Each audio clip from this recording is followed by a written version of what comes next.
What's up, folks? Welcome back to the Best Show Ever podcast, the podcast where I interview folks about the best shows they've ever seen in their lives. And this is the grand finale week. You're at the final week of season 3. If you've been listening so far, thank you guys so much. This has been a fantastic season with a bunch of really fantastic stories being told. But this final week here, this is about as good of deadhead content as you could possibly get out of this show, to be honest.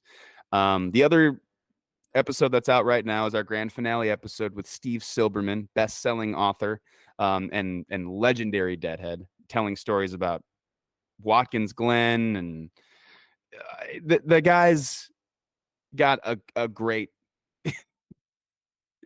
career of seeing live music, especially the Grateful Dead, and that is a look at that era of the Grateful Dead.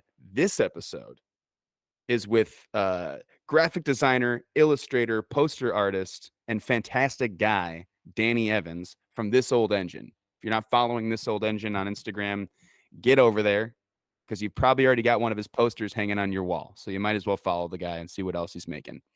This is such a good look at the more modern era of Deadheads. Danny is a fantastic artist and was also in a jam band himself, and talks about seeing further into those Fare Thee Well shows, a little bit into the beginnings of Dead & Co., and kind of the magic that surrounds that community still 50 years later, after they got their start. And so there's a segment of this podcast that I have been talking about since we recorded it, and it's changed the way that I even view all of this stuff that's been going on with live music and me and our friend group and all that kind of stuff.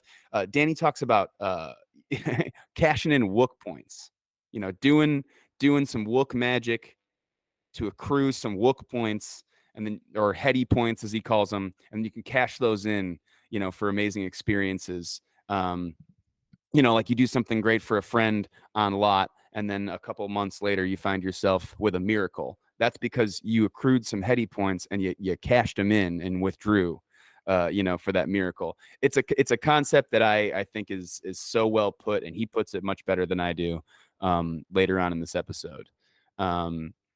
But if you guys have been enjoying the podcast and are subscribed to the YouTube channel, thank you. The YouTube channel, thank you guys so much. It truly helps out everything that we've been doing on the podcast. If you've rated it on Spotify, given it 5 stars, thank you so much. That helps a ton too. Or left a review on Apple Podcasts. You've really helped the show get to a lot more people by doing just that one thing. And so thank you guys so much for doing it. If you've gone the extra step and you've donated on the Patreon, that's thank you guys so much. We've got a whole bunch of new Patreon people who are getting the episodes a day before everybody else with their fancy pants $4 membership. They're also getting a little bit of bonus episodes every week, just a little extra fun every single week. And I truly, truly thank you guys. The people who have subscribed, people who have left reviews, people who have donated on the Patreon, you are the reason there's a season 3, and you're the reason there's going to be another season coming out soon, season 4. And so truly thank you guys. If you haven't done that already, go for it. I would love that. It's just helping out the show, and you guys are the best. That's enough intro out of me. Let me move out of the way here for this awesome conversation that I have with Danny Evans from This Old Engine. But first, here's a little bit of music from also season 3 guest and awesome guy, Cal Kehoe, with a new unreleased song called Down.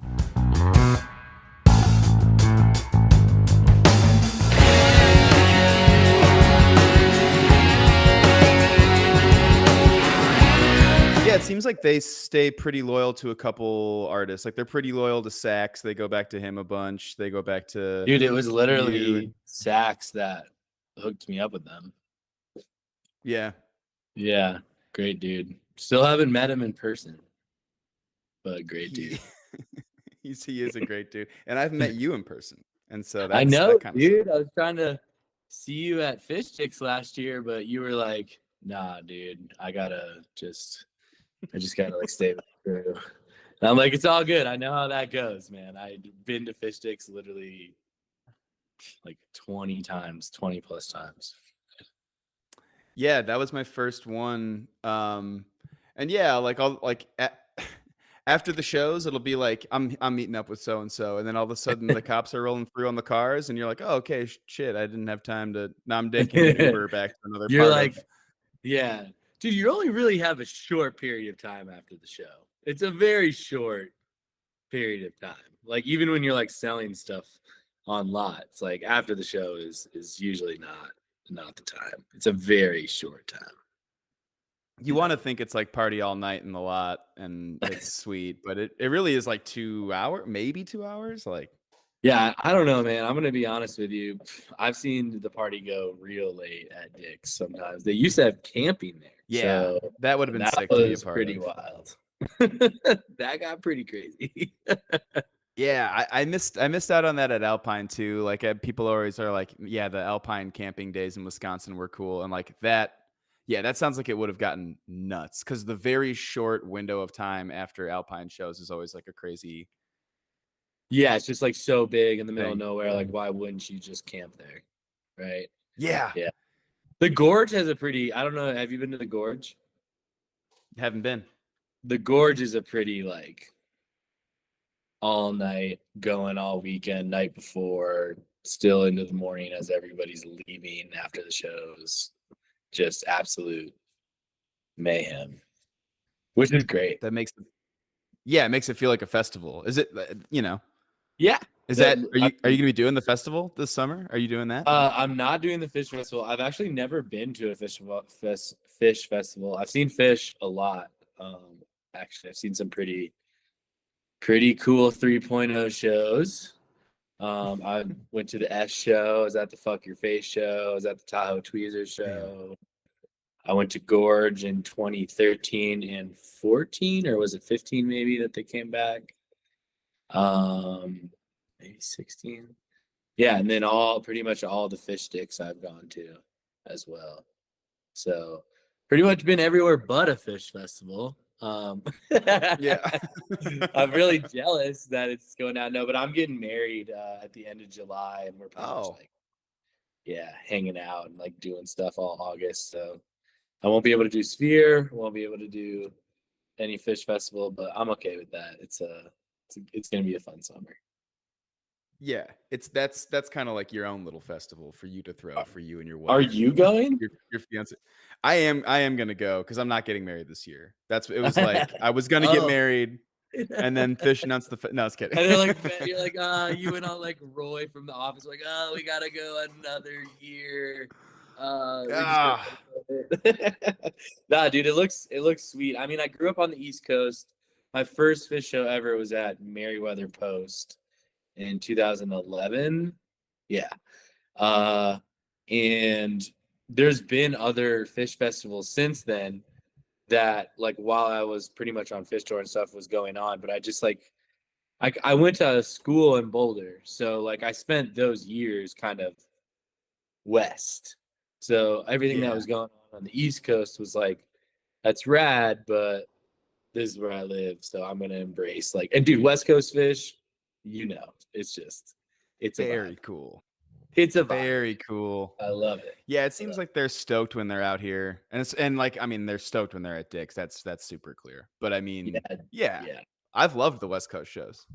yeah. The first couple Dick's runs were it was actually kind of funny. Like that first year that they played, I don't think it. I mean, there was still like a ton of people there, but I don't think it was sold out. Um, you could like get on the floor pretty easily, and there was camping for the first couple of years, and it was kind of a vibe, you know. The S show was cool, and then it was a trip because they did the Fuck Your Face set list. And then a couple weeks later, Further was playing at Red Rocks, and Further did Steal Your Face set list. And with where I was at, just in my little zone in those months, I was just mind blown. I was just like, "This is crazy. Jam bands are awesome." Like We're peaking. It'll never get better than this. straight up, man. I was just like, fall 2012. You will be remembered forever. Yeah, crazy time. Yeah, I mean that is pretty cool, and I never got a chance to see those further shows, but I mean, yeah, like that's Colorado is still like such a hub of our scene. Like it still feels like a hometown show, like for any band that comes through, whether it's like Dogs in a Pile or Fish or Goose or any like Billy. Like it feels like a big deal when shows are happening in Colorado. So you get cool shit in your set Yeah, list like that. yeah, and I think that honestly kind of stems from bands being able to play here when they're smaller and then eventually getting bigger instead of being a place where it's hard to play when you're a smaller band. Um, I was in a band for a long time. I don't even know if you know this. I I was did like, not know that. yeah, I was in like a touring jam band for like 7 years. Man, Like what? From when to when? Nectars, what? From when to when? Like 2015 to 2020. Yeah, we had an RV, took the dog out there. Yeah, went up to Nectar's, went up to Seattle, San Diego, Florida, yeah, Texas. It was crazy. We sold out the Fox Theater here. It was like a good Wow. fun time in my life. But it's funny because it all kind of starts with my best show ever. So I guess we can get to that. Oh man. Well, let's build to the best show ever before we Yeah. get to I didn't that want to say. story. I didn't want to Yeah. say. Yeah. I know you're getting into the Fish shows. I was like, "Oh man, we're already locking in." Before we get to the best show ever in that story, what was the first concert you ever saw in your life? So I'm pretty sure like when I was little, my parents took me to see like Raffi, which was cool. I mean, I don't know if Yeah. you know who that is. If you might be a little too young for that, but Raffi's like this dude who sang these great children's songs with like an acoustic guitar. And I saw him at Wolf Trap, I think, in Virginia, which is, if anybody's listening that's ever been there, is a really cool venue. It's like got pretty much got this like wooden path that has like an upper deck as well. They have like, opera and like they had, like river dance and shit back then, but they also Yeah, have right. concerts. And then segueing into the first, that was my first concert, but my first rock concert was Alice Cooper and Cheap Trick, which was pretty badass at the same venue, which is like this bougie national park venue. And That's crazy.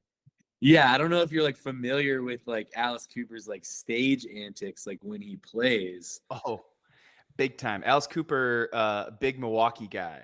Like Yeah, people love seeing him in Milwaukee. Milwaukee. Milwaukee, yeah. Yeah, And like so in Wayne's World too.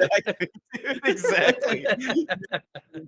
Yeah, or Like Wayne's World, I guess. So yeah, so I went with my parents. I was 12 years old. Uh I was and my buddy Chris. Shout out Chris Matz, love you, buddy. And we we were literally just like lacrosse homies. Like we played on the same lacrosse team, and I was just like, "You want to come to the concert with us?" And like he came too, and we were like pretty close. And Cheap Trick opened, which was really cool because I played guitar. I was a guitar player in my band, right? So um, really, into like Trey and stuff. That's how Fish happened. But anyways, I during Alice Cooper's show, he like guillotines himself. yeah, Like dude. he puts himself in a guillotine, like Cuts his head off. cuts his head off, like on stage, Yeah. you know? Yeah. So like after seeing Cheap Trick just slay it, because I really like Cheap Trick and like their guitar player, I was like super into like his antics. He would just like take handfuls of picks and just chuck them into the crowd, just like 40 times during the set. I still have like multiple Cheap Trick picks like around my life, like you know. Yeah. But then Alice Cooper came out and he had like this super band. Like the drummer was the same drummer who had been touring with Kiss at that point in time, and like they like were Alice Cooper's band and they played all the Alice Cooper songs and cut his head off and like they like hold it up and like it's wild, right? And that was like my first rock concert, right? So I consider that to be like my first like concert. And then my first jam band concert was Derek Trucks band opening for Santana at Meriwether Post, which was dope. Oh wow, yeah. I mean, yeah, he's been like touring for as long as we've been alive, and he's just not that old of a dude. And so it's just to have caught him in any era is crazy. But going back to Alice Cooper, that like when you're a kid in that crowd and you're like watching that and you're like, holy shit, like, am I even supposed to be watching this? And then also the crowd is like, yeah, Yeah, they're like this loving lady it. next to, I think this lady next to us was like kind of asking us like, why are you guys here? And we were like, we like Cheap Trick and Alice Cooper. And she's like, oh, you like Alice Cooper? Like, have you seen him before? And we're like, no. Yeah. Like, when's the last time he fucking toured? Like, it's like this. I mean, I was 12, right? So it would have been like 2004, you know, like, and Yeah. yeah, this lady was kind of like astonished. But then that lady was just losing her shit like an hour later once the band came on. Like, I mean, we were Yes. literally like, we were like third row. Like, we were like third row middle.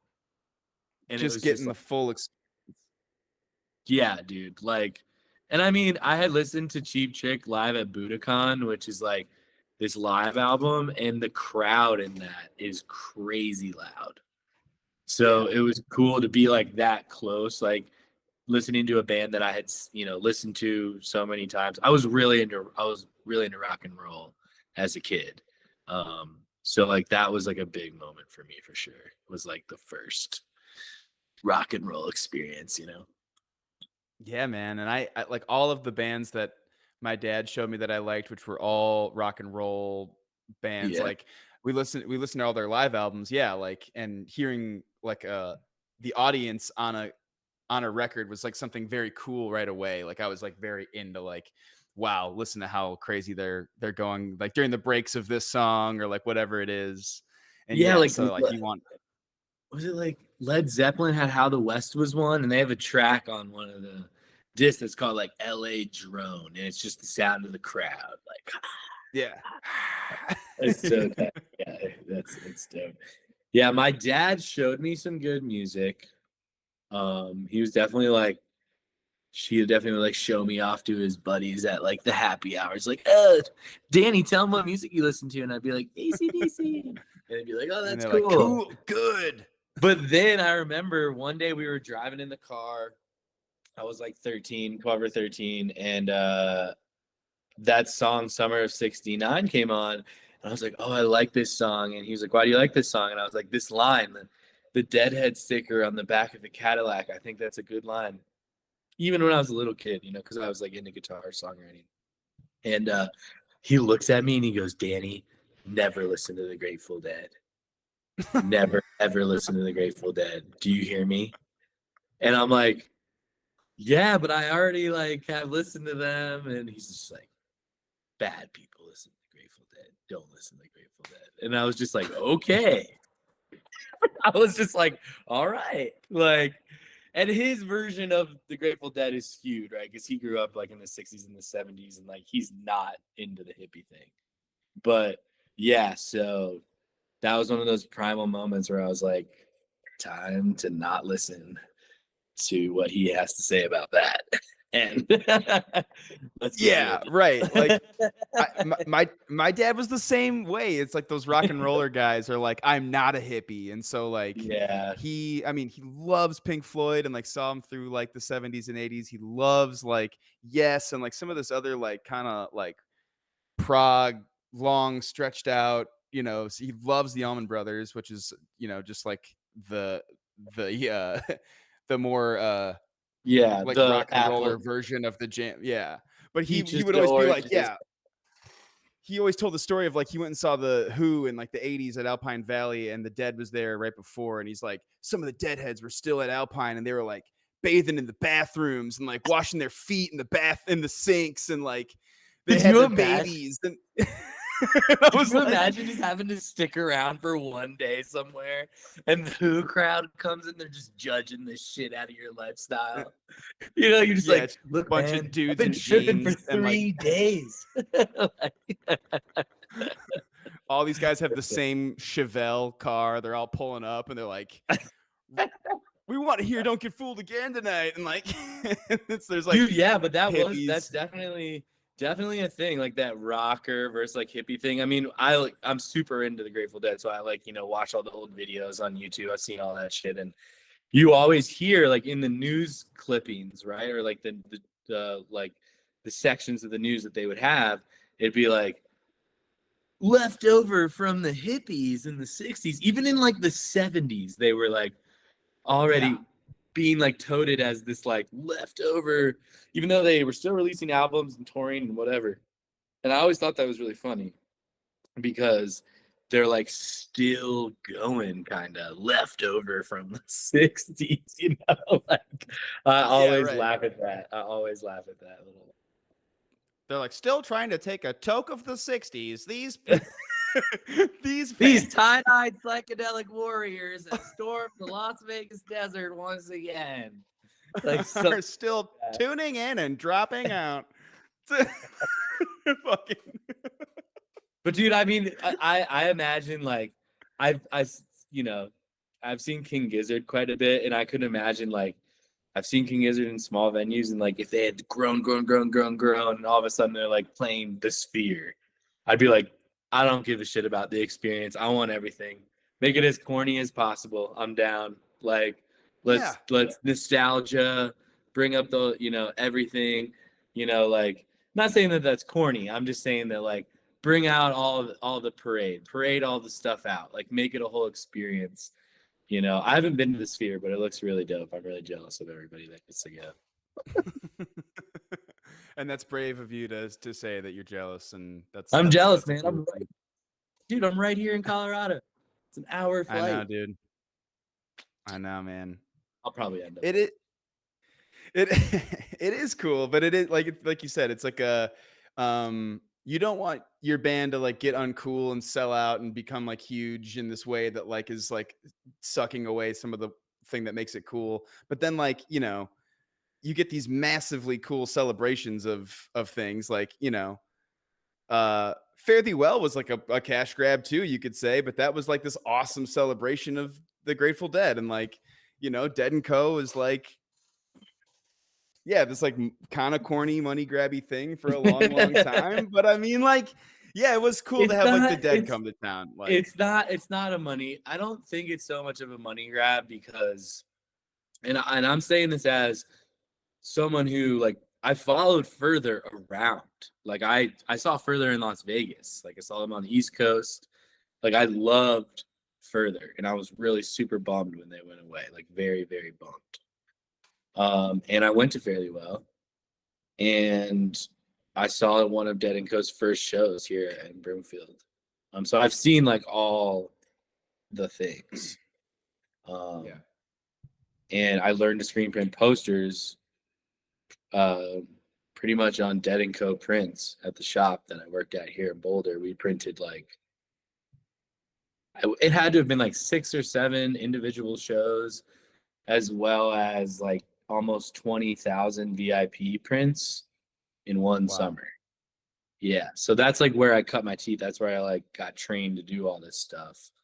And I gotta say, man, as a band, and I listen to music a little bit differently than like just a fan, right? Because like I played music for a long time, and like the band chemistry and like how they're looking at each other on stage, and like whether they're really taking something like Type 2 or whether they're like really jamming, or you can kind of tell that it's been structured in a way. Like I'm really into that stuff, right? Like that in itself is important for me at the show. And like I love that shit. And you could tell that as Dead & Co. went on, they like just became more of like a band. They were like really just they were really just meshing super well together. They were having a lot of fun. They were taking like musical risks in a sense for like what they had been doing.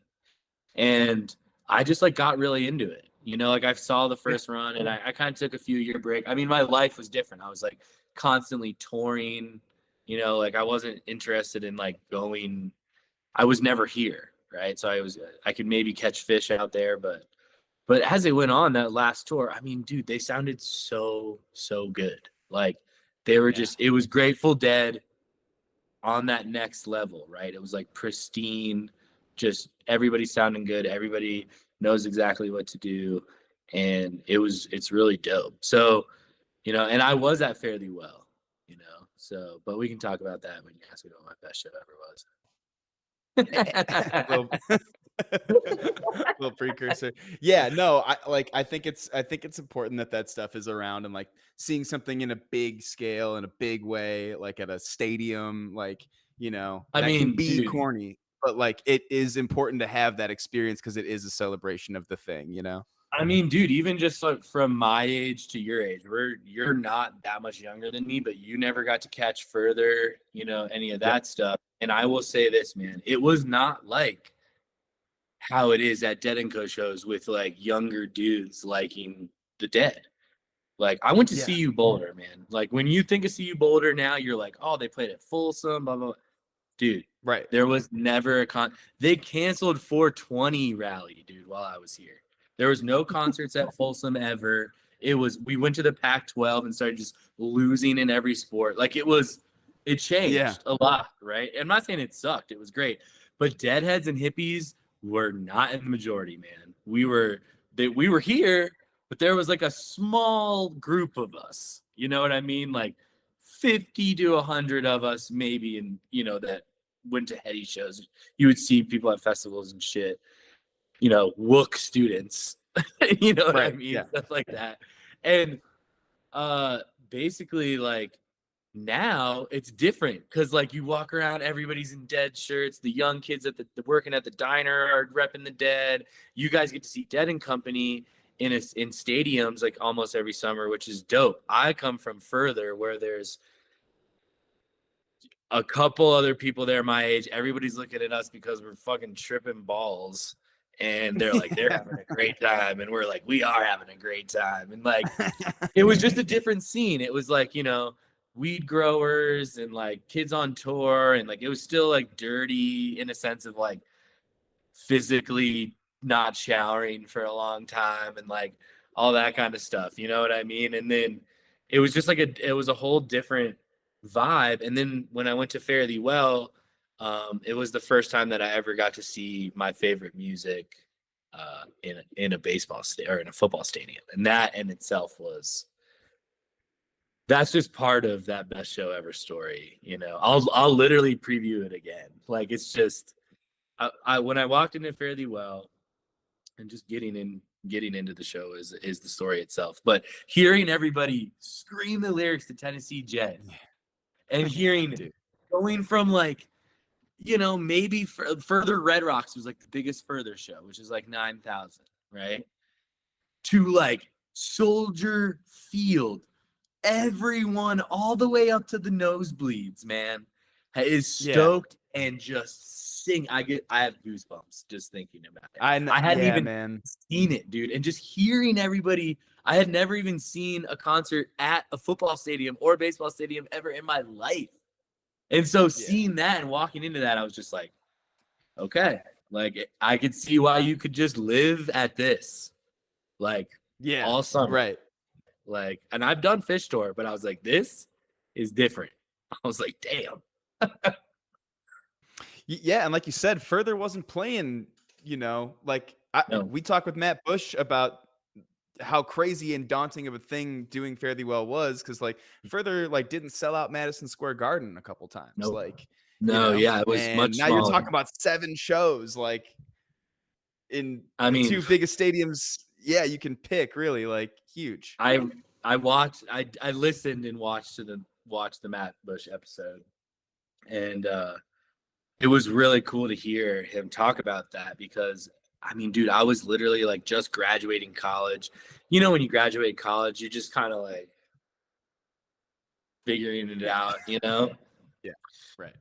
That was that summer, you know what I mean? And like, dude, I went and saw Further in Las Vegas, dude, in like 2013. And there couldn't have been more than 2,000 seats in that theater at the Palm. Yeah. Like it was tiny, signed seating. like tiny little pit. And that's what I think of. And now they're playing the Sphere.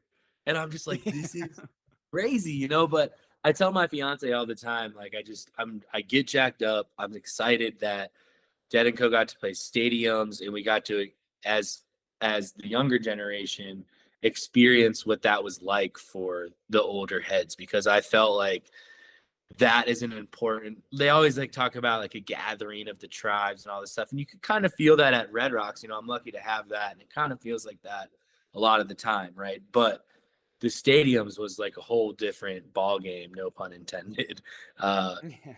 With just like people coming out, and it was cool to like even just be a part of. Yeah, I mean, I would love to talk about your honorable mentions, man, but I do want to just kind of get into this story a little bit. It sounds like Yeah, I it's mean, great, dude. I'm not gonna lie, it's one of my good ones. It's a good campfire one that I keep in the back pocket. So well, yeah, by all means.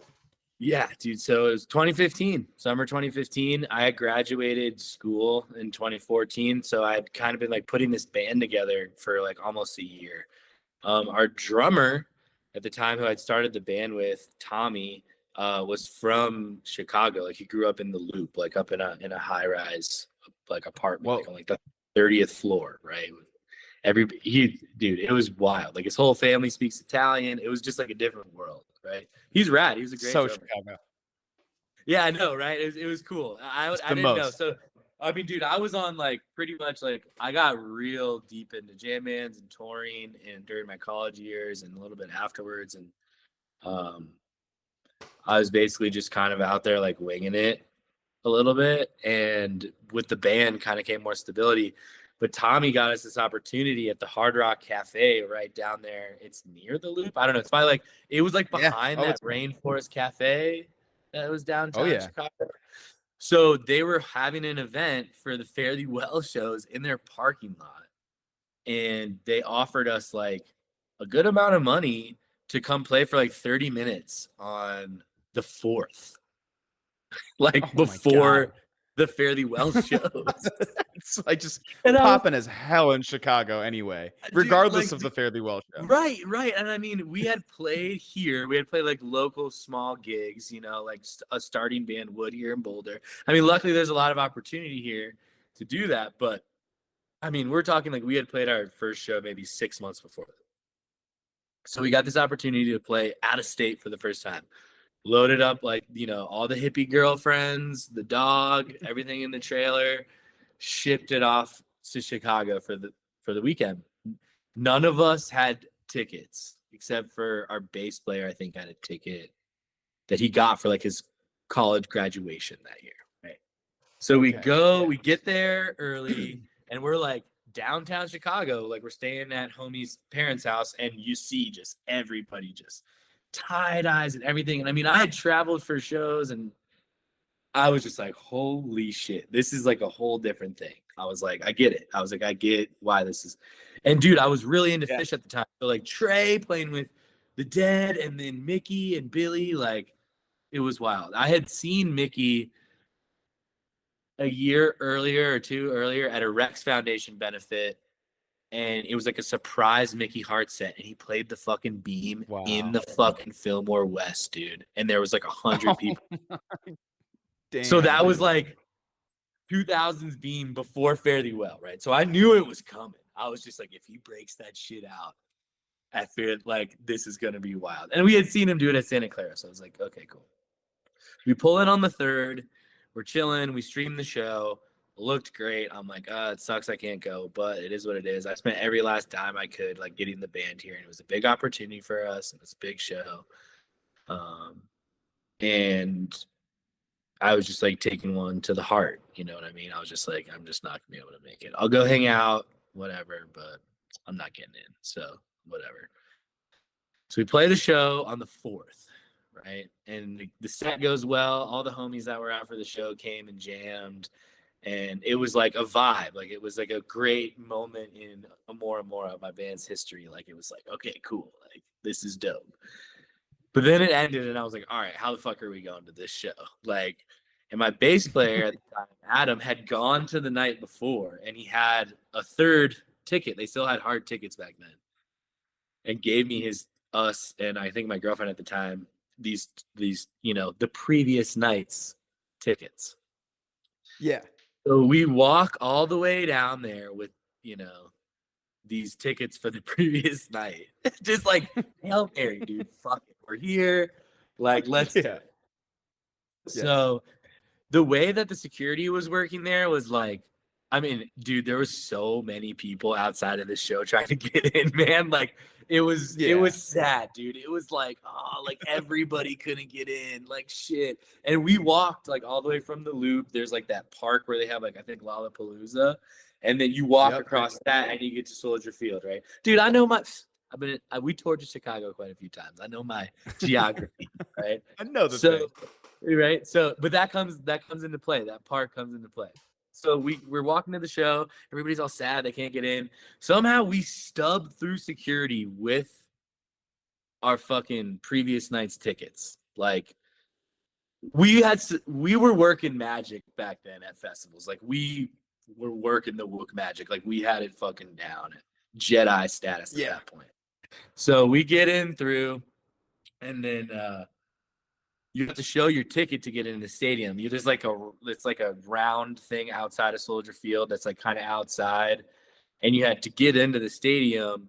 You had to show your ticket. We didn't have tickets, dude. Literally saw people like running and jumping on the gate, like trying to climb up the stairs because the show was starting, dude. Right as we got it, bro. I'm not shitting you. I'm talking like it was chaos. Like it wasn't like a ton of people, but it was like you saw a couple people like running, like they were getting chased, or like one dude just like trying to climb like a 30-foot chain link fence. Like he did not get over it. It was not happening. Like, anyways, we're just like wandering around this like in between security, in between the show thing at Soldier Field. I don't even fucking know. Anyways, it kind of like funneled us to Will Call. And there's this dude in a San Francisco Giants hat, and on the back is like GDP, like embroidered. It was like some guy who worked for the band, right? And he wasn't at the Will Call building. He was at a separate tent that was for VIP, right? And there was this chick there that was like incoherent. And he was like, he goes, "Hey, you two, come over here."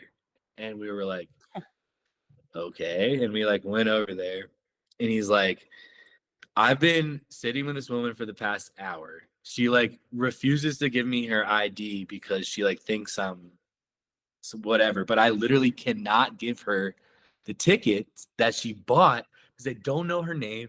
She will not tell me her name." This lady was just tripping like so hard, Oh and like no. and he really gave her a chance, man. He was like, "I've been sitting with her. I've called people. I've tried to get her to call people. Like she won't listen. I'm not gonna like try to like get her to leave. But if you guys have face value for these 2 tickets, they are yours. The ATM is right there." And Oh my we look at God. each other, and I'm just like I think it was like $160. I had like $200 left, right? Right. Like Yeah. zero. I have done that. Yeah, and I was like, no fucking Every brainer. time. Like, dude, and they were like up a little bit, but it wasn't anything crazy. But yeah, dude, we got into the 4th of July Fare Thee Well show. It was magic. Like I was crying. We were up there. We had like center row, like kind of third deck up. And it was a great night. Like that was a great show. I was just like, we had seen so much Fish at that point, and like seeing Trey like with them, like it was just the greatest thing ever, man. It was so cool. But it doesn't end there. So Oh, we shit. go home, and like it's like, okay, cool, I got in.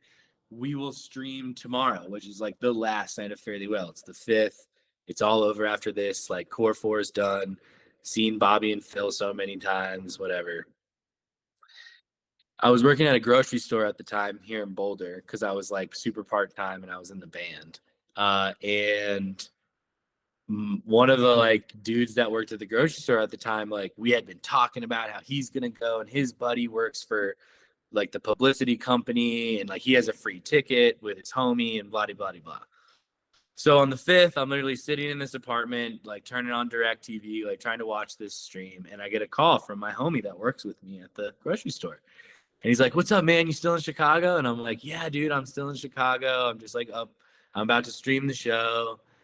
And he's like, you don't have any plans? And I'm like, nah, dude, like No just hanging way. out tonight. And he's like, his name is Casey. Casey, I don't know if you watch this show, but I will send it to you. And Oh yeah. he fucking calls me, dude, and he's like, I have a ticket for you, a floor ticket of the front floor. If you can get here in the next, like, I don't know how many minutes, it's yours, dude. Oh, They all looked at me, I the whole mean, band, and they were just like, Danny, you have to go. And I was like, dude, but like we're all out here together, and it but wouldn't my be a good boys. look. Yeah, it wouldn't be a good look. And like and they were just like, dude, you have to go. Like, you need to leave right now. Dude, so this is epic. So I ran out of this apartment complex, fucking literally hitchhiked a cab. I didn't have any money, dude. Hitchhiked a cab with other heads going to the show, like these rich deadheads. They had these crazy passes on. I don't know. They Yeah, took me right. to that park, right? They took me as far as they could go. They were just like, all right, get out. We got the cab. And they kept going, right?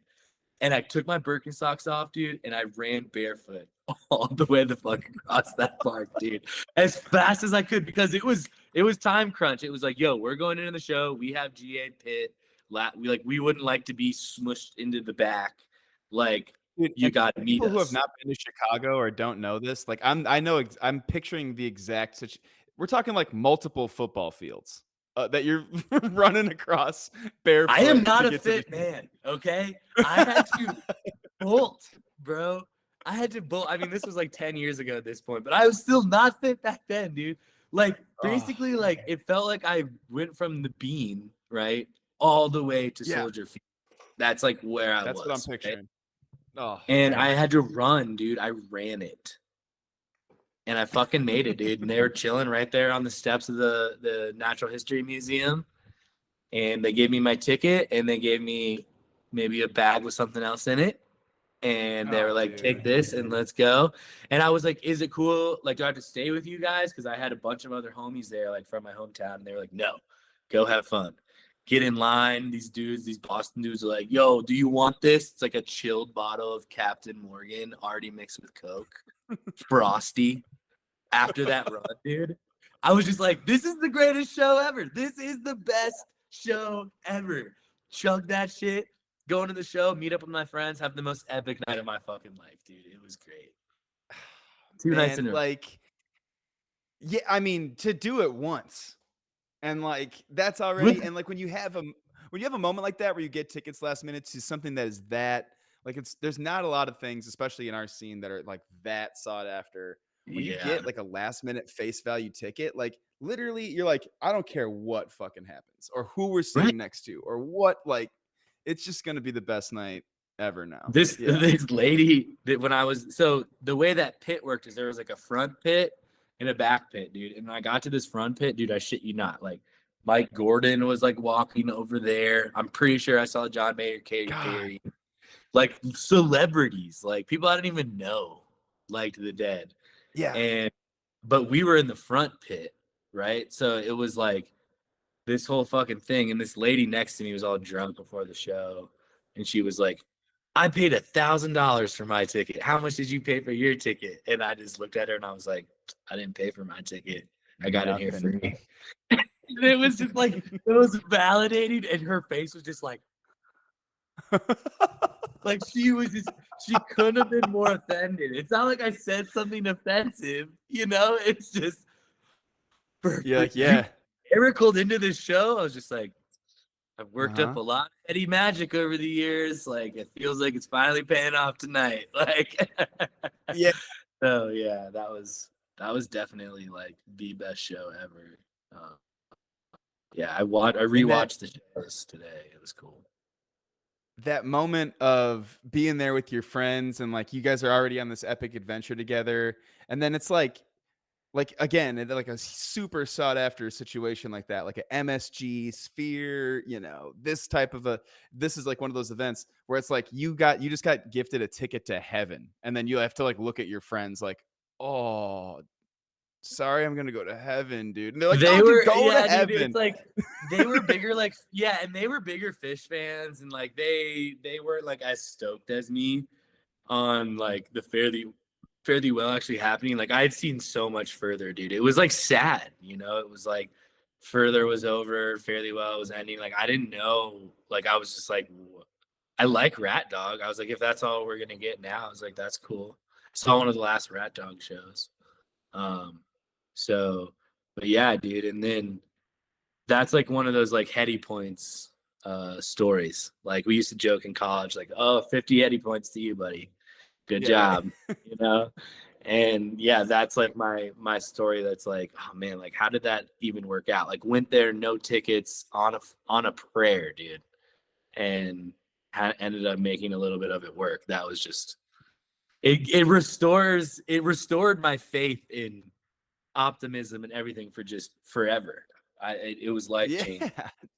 It was life Yeah, changing. dude, that is a jackpot of Heady Points. That is like the Heady Points keep coming out of the tray and they're spilling Right, all over the floor and like right, you, dude. you Yeah, got to dude. go Well, get and then people to like, help clean up the Heady yeah, you're Points. just like, oh god, dude, my shoulder hurts from this stack of All Heady these Heady Points. I've been Points. carrying her out, dude.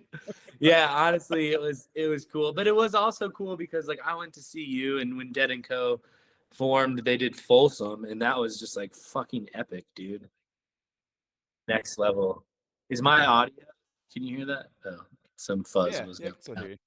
But yo, honorable mentions.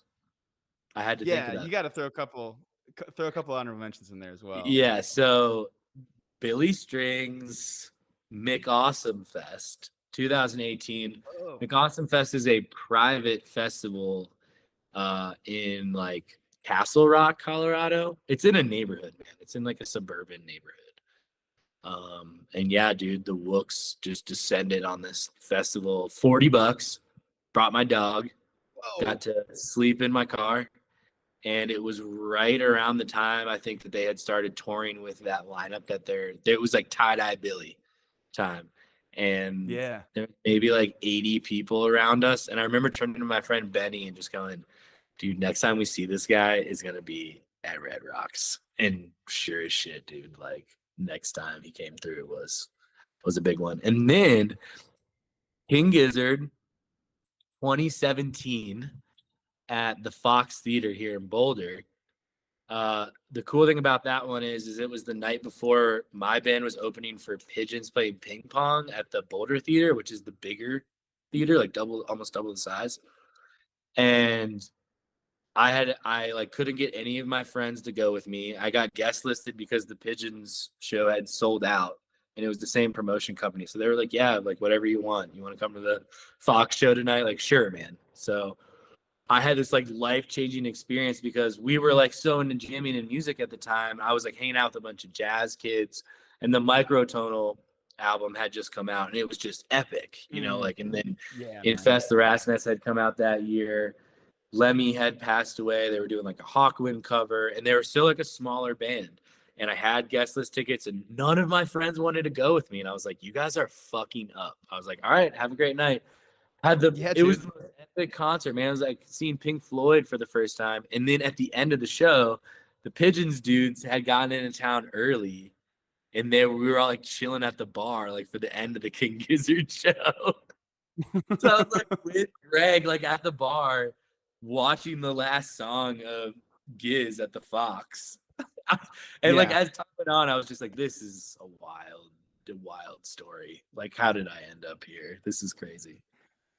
Yeah, you're just like looking around like, what the fuck is going on right now? Like, Dude, like they like, some yeah. amazing band is just like rolling through the room like a fucking freight train. You're sitting in the back of the room with like a band that's already pretty successful. You're doing your thing. You're like, the fuck? Dude, we had literally sold out that room 6 months earlier.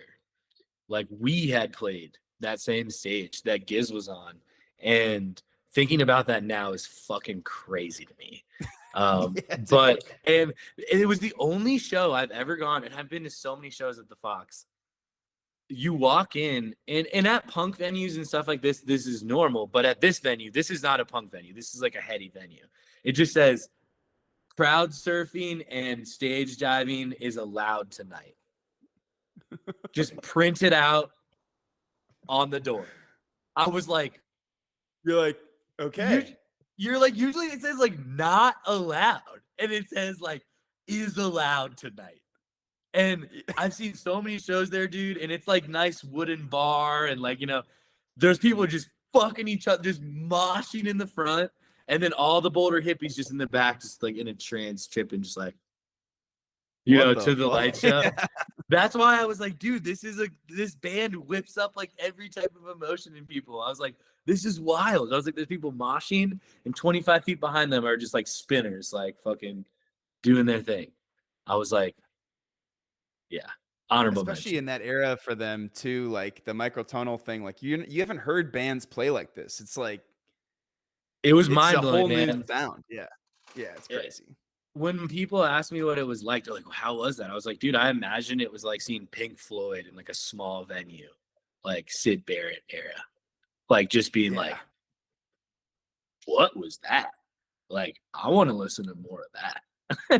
Like, holy Like shit. true psychedelic and also like rock and roll. Like just Yeah, that it was like seeing a band be able to like really pull the metal thing off. Like it felt to me like authentic, and then yeah. being able to go psychedelic was just, I was like, why does this resonate with me? I was like, I think I need a little more edge in my life. I need a little more Yeah. harumph, like, and that I listened to heavier music when I was younger, and when I got all hippy dippy, I was like, oh god, can't listen to Right. angry music. And then after that, I was like, I think I can get down with a little edge again. Like, A little so yeah. headbanging here and there. Yeah, Yeah. dude. Yeah. Any other honorable mentions outside of those ones? Any like I, major fish yeah, honorable mentions? I do have some fish. I wrote them down. So, cause dude, I'm not gonna lie, I feel like I've seen an abnormally large amount of live music just because I played live music. I mean, I'm not a professional musician anymore, but there was a time in my life where I was playing like almost 200 shows a year. So it was like, holy shit, best show ever. I got to think about Yeah. that for like a week, like, so, It's a stupid uh, concept for a show, really. It's not. no, it's good. I liked what Daniel because I agree with him about like absolutism, like don't speak in like absolutes because you never know which way it can go. And then he was like, it's a great concept for a show because like no show could really be the best show ever because you can have a better show or whatever. He said some shit like that. And I was like, damn, he just broke it the fuck down real quick for us there. Like, all right. Dude, he did a So, lot of that on that episode. That guy's fucking smart. dude, and dude, I got put onto him, I think, by John Mayer, dude, back in the day for like his guitar playing. He used to just like blog like out of his garage, just like Yeah. shredding up a Telecaster. But honorable mentions are All Good 2011. It was the last All Good that they had in West Virginia. Further headlined. It was the first time I'd seen Further. It was my first festival. Is that me? Sorry. There's some sirens. Um, Oh, you're and all good. uh, and I've been told it was an abnormally crazy festival. It was the first time I literally saw like Keller Williams, Yonder Mountain String Band, Humphreys, Mo, Primus, Pretty Lights, Further, fuck, like yeah, all those I mean, people. that's And what it that's some of the big heavy players, like all in one spot. they don't make festivals like that anymore. They I don't. know, man. They just can't. I mean, it's hard to festivals were hard to pull off in general, and the fact that they got so big that they could pull stuff off like that was cool. But the coolest thing about that is that I like fell asleep because I had a real long day on Saturday, Yeah. and I had fallen asleep by like 4 or 5, giggled myself to sleep literally, and let's just say I met a dude with dreads and a didgeridoo, and he fucked my shit up for a good 8 to 12 hours. Okay, I can't make this shit up, dude. And then I woke up to the camp empty. This is my first festival, man. No one's here. The crowd at the main stage is roaring because Further is coming on. Main stage, main act Saturday, and no cell phone service, nothing. And I was like, fuck, I don't know how I'm going to find my friends. Dude, I walked right into that shit and like literally took me 5 seconds and found them, dude. Like thousands of people. And this cool thing was like everybody lit these like Japanese lanterns during Money for Gasoline. Warren Haynes was Wow. sitting, and there was like 1,000 Japanese lanterns just like rising through the West Virginia mountains at one point in time for Jerry, or whatever.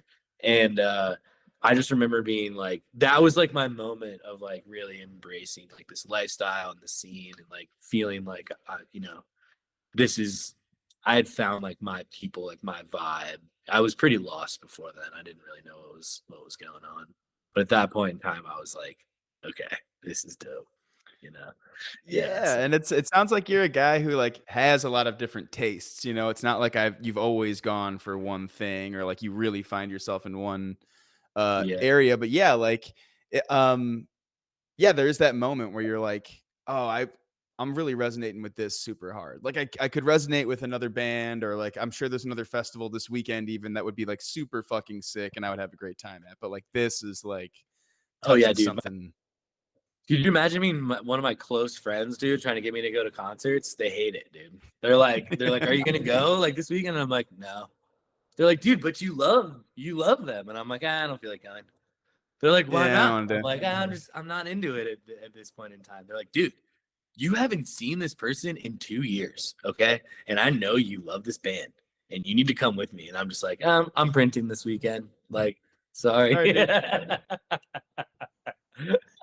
My fish friends give me the most shit because I don't frequent fish as much, and they're just like, "You're full of shit, man.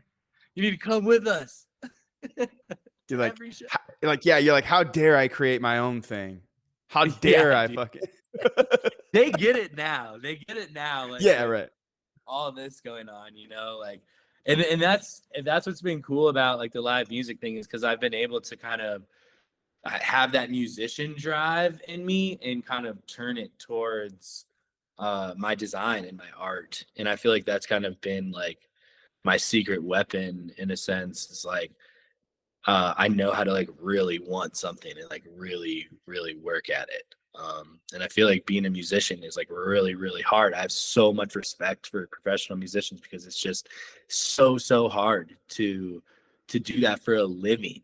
You know what I mean? It's so hard. I tried to do it. You know what I mean? I mean, COVID ended that. You know what I mean? But it was just like, and then having so many friends, that like it's just such a community after touring for a while and stuff. Like people need graphics, people have bands, people want to do posters, and I've been fortunate enough to like kind of find my way in that sense.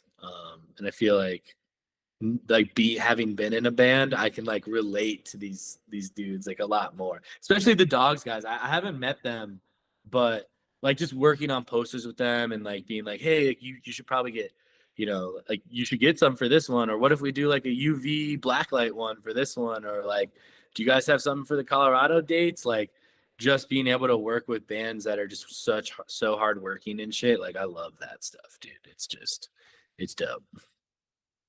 Yeah, I mean, it's super hard to make it in any creative field, and so, like, yeah, it's gotta feel really nice to have people resonate with what you do now and, like, have people resonate, like, with what you're printing and all that stuff because I'm sure that there are I mean, I've gotten requests from people who are like, "I really wanna start screen printing." Like, I would love Yeah. to, like, know how to or I would really like to start, like, doing some more illustration or design or, like, who should I talk to? And everybody in that scene has been really helpful, and to, like, help people get started and help people get going with it, and because there's a lot of, like, interest, but, it takes a lot of time, and there's a lot of craft in it. You can't just, like you said, you have to Yeah, print man. thousands of I mean, of it's stuff for cool. Yeah, I mean, it's cool too because, like, in a sense, like our scene like really embraces like high art. Like they want like high art jams. Like they want the deep, weird, whatever. And I feel like that also kind of transfers to physical art and show posters. And they want something that's like, foil or metallic ink. Like for this glass beams, I don't know when this episode's going to come out, but I just did this glass beams poster. I don't know if you've heard of glass beams. They're like an Indian psychedelic trance world music band from Australia. And they just did their first North American tour, and they sold out the 2 nights here in Denver. And I linked up with them, and I think I did their first ever screen printed poster. Man. And yeah, dude, it was dope. They play like in masks. They have gold masks and stuff. It's like Praying Man, but a little heavier, maybe. But like just getting to do stuff like that is dope. You know what I mean? Because where I was trained when we were doing the Dead and Co posters, we were just printing other people's art and like learning how to like get deep into like an 8-color Dead and Co print.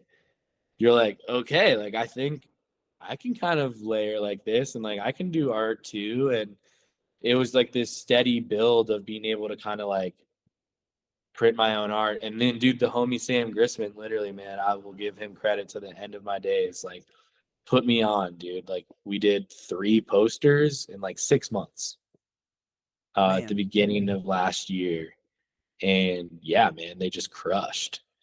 And he really helped me like Sam referred me to Graham Lesh, and then I was able to work for Midnight North, and and then Graham referred me to his brother who does stuff for Terrapin Crossroads and is putting on like Terrapin Roadshow this weekend. So I'm doing posters for them. When is this coming out? Do you know? This will be like end of June. End of June, probably. Okay, cool. So I am doing more stuff this summer that I'm not allowed to talk about, but it's pretty rad. So we'll stop at the Terrapin Roadshow for now. But yeah, well, then maybe maybe it'll be coming out by the time I release this, and I can make mention of it in the intro and outro. But yeah, I mean, like Sam is just I mean, super cool, kind of introducing me to him and like his world of people too. Like and there's a lot of people like that. You feel like there are, I don't know, just people in positions that are like maybe too hard to talk to, or they're too, hard to farther get to, along in man. their thing. Yeah, they're just hard to get to Yeah. people. Yeah, but these are people who also like really appreciate things that are well done, and like you said, like done on a deep level. Like our scene likes when the music is taken to a deep level, or like a shirt is made well on the best shirt you can make it on, or Yeah. a poster is done like screen printed, not fucking, and it's not like, yeah, people want things done well in every facet of the craft. And so yeah, that was like it's cool. It's cool. Yeah, when you Sorry. get like a nod from people, it's really nice. It's really nice to be like, Sam is a guy who takes his shit very seriously. So when you get a nod from a guy like that, it's like, all right, cool. Like, so I thought I was making things on that level. Cool. Sam was cool in a sense too, because we could talk on like, he's like a musician's musician, so we can talk like I can talk like I'm not in a band anymore, but I could talk with him like I was in another band, and we could talk about like touring and fucking door deals and all this other shit.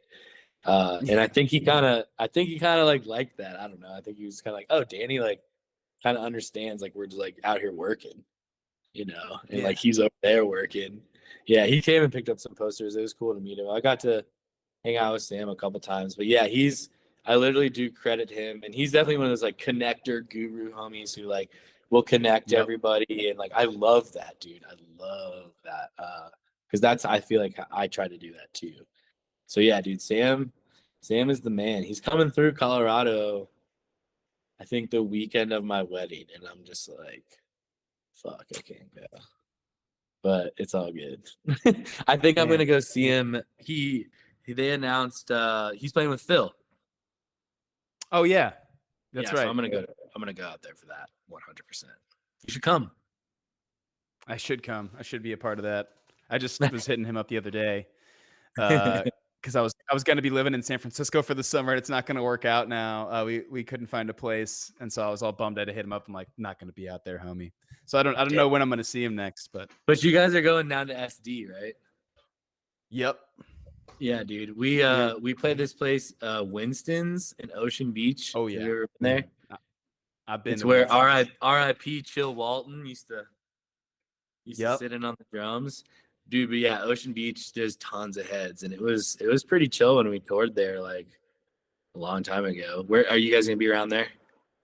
Ocean Beach, that's where we'll be. Yeah, I mean, Dude, like, it's epic. gonna be, dude. It is a such cooler scene than LA is. I mean, it's very like it is so cool to go to the Troubadour. It is so cool to go to the Hollywood Bowl or like places Yeah. like that Greek theater. Amazing, you know. But like the crowds at these fucking shows are just like the fucking Dude, it's LA, bro. worst. It's It's LA. Like everyone's so cool. we would skip LA when we toured California, partially because we couldn't even get a fucking gig in LA. They were like a jam band. No, No. They were like, go on down the highway to where the hippies live. Like they don't live here. Yeah, dude, it I'm was just LA different, you know. LA's like got it's like very fast paced, I feel like in LA. I don't know. It's faster paced than different parts of California. if people don't really buy tickets until the day of here in LA, and if they don't even really want to have to buy tickets, like everyone in LA would love a guest list spot, you know, Oh, and I like everyone can't thinks that they're imagine what famous. that's even. Hey, man, I live next to Denver, and it can get like the same way there. It's like Yeah, Cervantes just gets to be like a who's who, like which is awesome. I love being like near yeah, that scene, but it is nice to like I live in Boulder, you know what I mean? I don't live in Denver. So it's kind of sweet to kind of like live a little out there in a sense, like not in the city and just kind of like dip in for the craziness and then be like, all right, you that's know what I exactly mean? what we're gonna be doing with San Diego. Like I'll come up for some stuff throughout the summer. Like I'll definitely come up for Billy and Gizz, and I'll come up for some other stuff, but then I'll hightail it back to sleepy San Diego and and chill down there. I mean that's just more my vibe these days anyway. I Yeah, think that dude. like after shows, people like that. I've gone to some shows with people recently, or like we're like, all right, like we're going out and we're partying afterwards, and I'm like, I'm a little bit more, I'm a little Yeah, bit more sleepy these I days. haven't ever after partied in LA. I did. Yeah, I'm sure you could send it. I did go to this cheese run in San Francisco that was wild. Went to the Fox Theater. And I don't know if you know about that place. It's like gold plated with fucking Buddhas and like all it's they got air conditioning coming up from the floor. And Cheese played this show there. And afterwards I got invited to this place called the Wormhole. And it was like I got driven way back by this Uber driver into Oakland, and he was like, "You sure? Like, you want me to drop you off here?" And I saw the hippies like smoking weed outside, and I was just like, "Yeah, yeah, we'll be good. Like, I'll be good." I was by myself. He's like, "I'll make sure you get in." Dude, I walk in. There's this big brain painted on the floor. There's like a juice bar. There's people like doing like ribbon acrobatics, and like I was like, "All right, San Francisco, like, check." Did that one. Heady This is Points. crazy. Yeah, straight up. Went outside, dude. Literally, I didn't even hang out outside inside. I went outside and just smoked spliffs all night with this one dude and just chilled. And the next thing I knew, it was like sun was coming up. And I was like, oh, gotta go. Later. All right, well, about to take off. Yeah, Yeah, dude. The Cali vibe's always great. San Diego was like such a little hub of deadheads back when I was in college. I don't know if it still is like that, but there was like a ton of younger heads that lived there.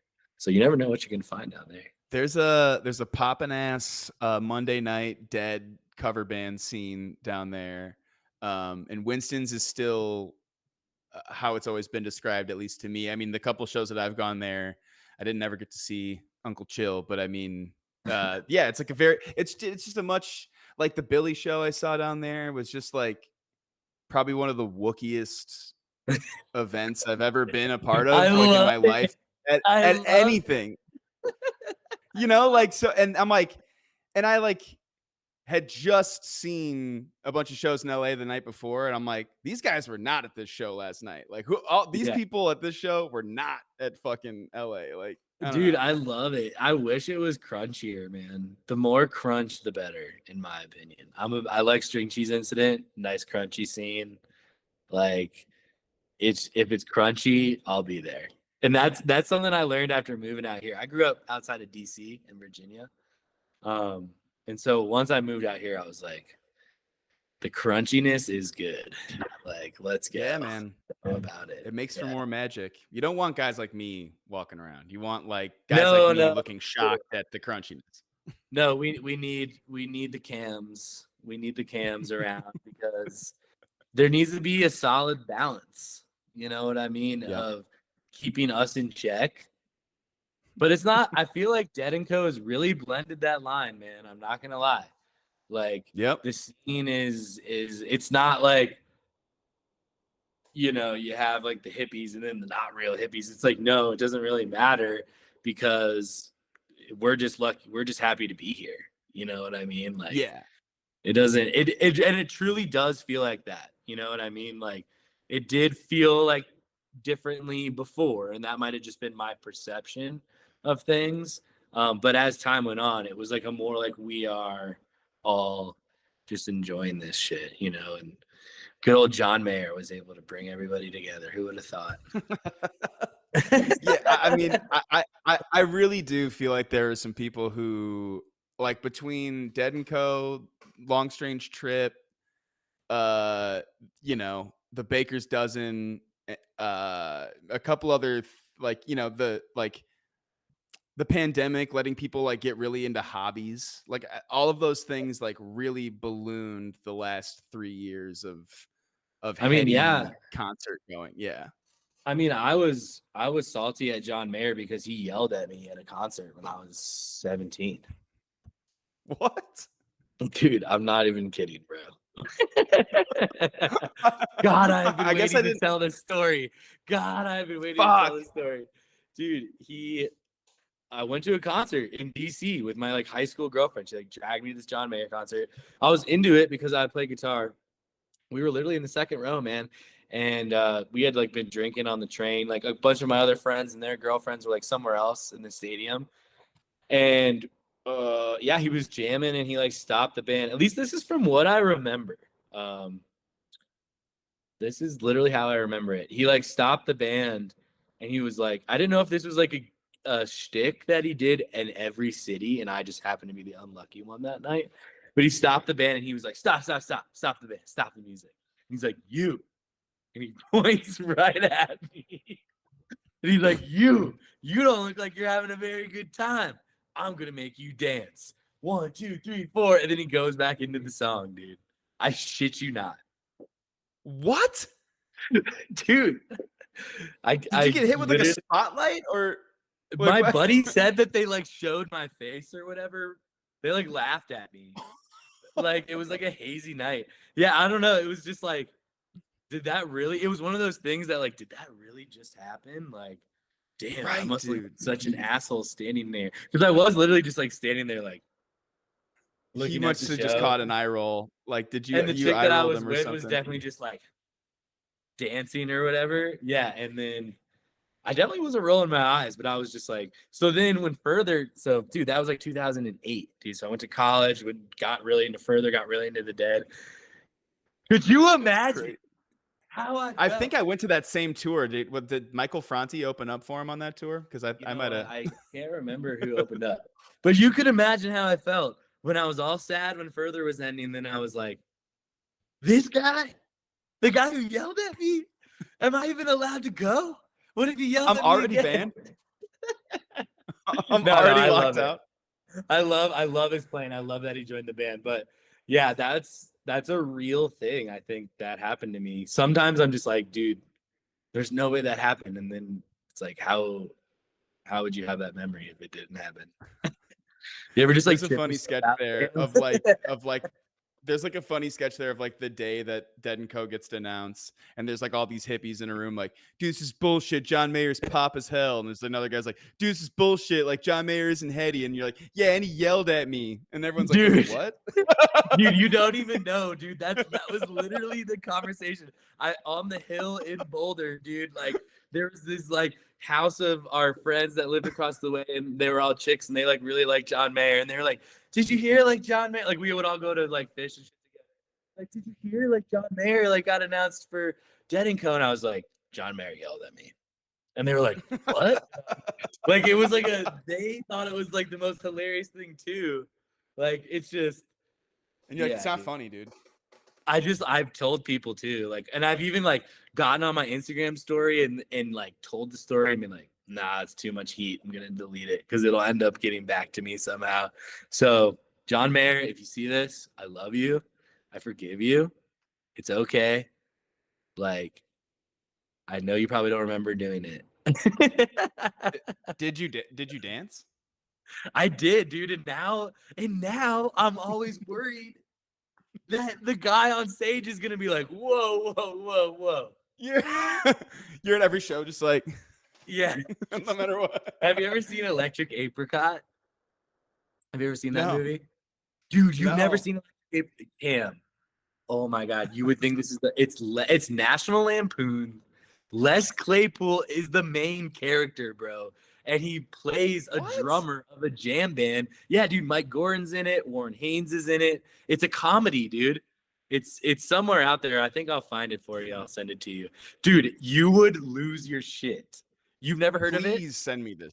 No, Dude, I I will swear to send God, you I've it. never heard of this. There's like a famous That's line fucking that like crazy. Les Claypool is like he's like the main song they have is "Are You Gonna Go to Burning Man?" And he's like, "Electric Apricot, like we have a lightning bolt, but ours has 12 points. The Grateful Dead has 13." It's like all these like jam band jokes that you've heard a million times kind of come from that. There's a dude in there. What I was gonna say was at every show, I'm just cube guy, just fucking in my cube, dude. And there's a dude in Electric Apricot that's like, I'm always in my cube. I'm just I'm always cubed. in cube guy. So that's why I'm like, yeah, dude, at every show, just cube, dude, you know? Even in the song breaks, make sure you're cube guy just so you don't get yelled at. Yeah, dude, it's funny because it's like they go to like Bonnaroo and they interview Mike Gordon. They're like, "Have you heard of Electric Apricot?"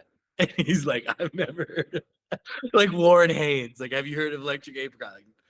Like he says some shit. Like it's so funny, dude. It's a full movie. I have to see it. I have to watch it. Dude, epic. I'm excited for you to discover that because that is so your niche, dude, of jam band humor. Like you're I gonna know. be I'm like, am I writing this movie right now? I'm kind of like dude, working on something already. I'm like, am I already writing a movie that already is written? Electric Apricot 2, bro. Oh my God, Electric dude, I would Apricot 2. be. I haven't even seen the movie and I'd be on it. Dude, I'll float it. We can get it to Billy Strings. Next time he hangs out with Les Claypool, he can tell him about it. Because Yes. that's something that would happen. Yeah. Yeah, dude. Get Les back on the screen. Dude, I listen to him now and like I'm just like what was he thinking? Like, oh yeah, let's just put these fuckers on blast. Like, let's make a whole movie. Like, I love it. Yeah, I mean, he's the guy. He's the guy that should do that. He is, dude. He's a really nice guy. I did get to go to a Primus Q&A last summer, and I straight up was just like, "What's the deal with Billy Strings?" I was like, "When's the album coming out?" I was like, "What's your story?" Right on the spot.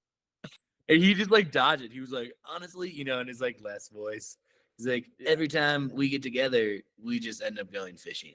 And I'm like, that is not what I wanted to hear, but okay, I'll take it. I'd love to make music. Yeah, dude. The first time I We ever just go saw fishing. Primus, they played Late Night, right? It was like Further, Pretty Lights, Primus, all on the same stage. And Les Claypool comes out and he just goes, "I'm gonna make everybody shit their pants," and then he just starts playing. Like, how can you ever forget that shit, dude? Like, straight up, dude. Dude, like, but honestly, if there is a band who through their sound alone could make me shit their pants, it is Primus. Like, yeah, dude. they're so tight it makes you want to shit your pants. When I saw them last summer, and they were still doing the Rush tribute, but they did a set of Primus. And dude, I saw them in Vail, which is like, dude, Vail is nice. You know what I mean? Like, and then just seeing Primus like throw the fuck down like at the Gerald Ford Amphitheater, I was just like, shout out to my buddy John. He's their tour manager. He got me into the show.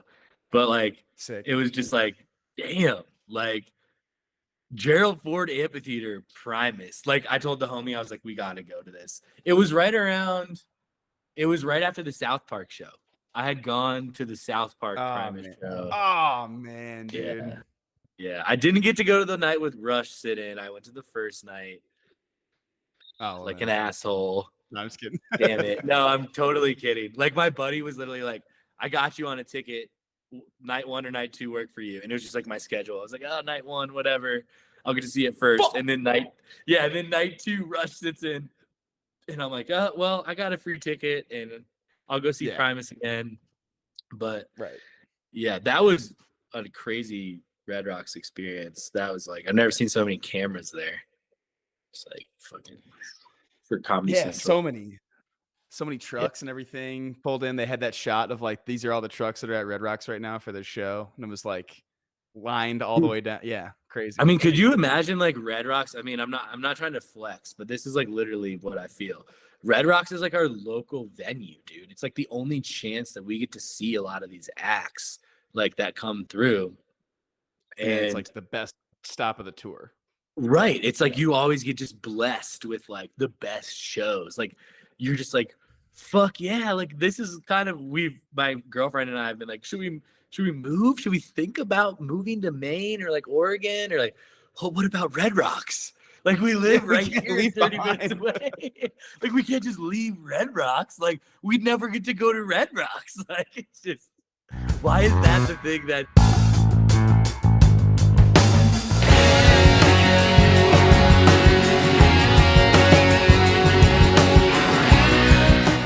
Guys, that was my conversation with Danny. Just a fantastic guy. Like I said, that concept of like doing good deeds, and then fate will provide for you later on is how I've been trying to live this whole life through this summer. Danny and I recorded this a little while ago, back in May, and that's been a prevailing concept through June and July, into August for me is just, cool stuff will happen if you do cool stuff for people. If you are kind, if you are hospitable, if you share, if you are a good neighbor to your fellow live music lover, cool live music moments will be paid to you in the future. You can withdraw those Heady Points that you've gotten. And so I'm over here preaching the Danny Evans gospel of Heady Points. I think that is a concept that everybody in our scene, everybody in any live music scene should know about. And also it's so cool to talk about, just like the transfer from Further to Dead and Co. and, the psychedelic uprising in Boulder over the last 10 15 years here, and how Danny's got to watch that happen. I think that there's a lot of people who resonate with that, especially friends of mine who live in Colorado have said similar things, and so it's cool to hear Danny kind of speak to that. That is it for this episode. Got another fantastic episode out right now with Steve Silberman, who gives a little look into the years of the Grateful Dead, starting in like 74 when he saw his first show at Watkins Glen. Crazy. Did not think we'd be talking about Watkins Glen on this season, but we did. If you've been enjoying season 3, if you've subscribed or if you've left a review or any of that kind of stuff, guys, thank you so much. We've got more stuff coming out in the future. Season 4 will be coming soon. But until next time, guys, have a great show.